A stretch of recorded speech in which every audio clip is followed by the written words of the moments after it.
अस्सलामुअलैकुम दोस्तों, welcome to my channel.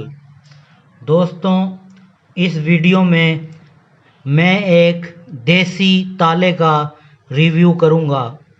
ये है देसी ताला। कंपनी का नाम है एहसान लॉक, बेस्ट क्वालिटी। तो दोस्तों, साइज़ इसका है 2 और 2 चाबियों वाला ये ताला है।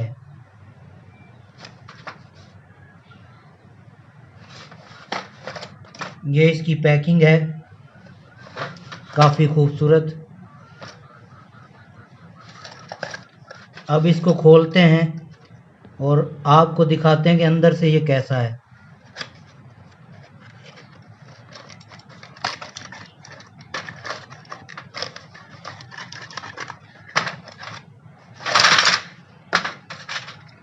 तो दोस्तों, ये कुछ इस तरह का ताला है देसी।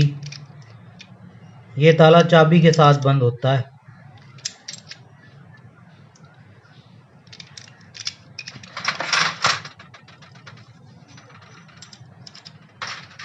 काफ़ी मजबूत ये ताला होता है। ये चोरों को काफ़ी टफ टाइम देता है, इतनी आसानी से नहीं टूटता। इस तरह चाबी लगा के इसको बंद करते हैं हम।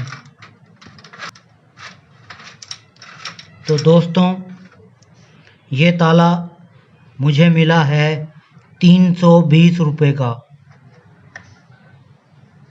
दोस्तों, अगर आपने अभी तक मेरे इस चैनल को सब्सक्राइब नहीं किया तो मेरे चैनल को सब्सक्राइब कर लें और घंटी के बटन को लाजमी दबा दें, ताकि मैं जब भी अपने चैनल पर कोई नई वीडियो अपलोड करूं तो उसका नोटिफिकेशन आपको मिल जाए। शुक्रिया।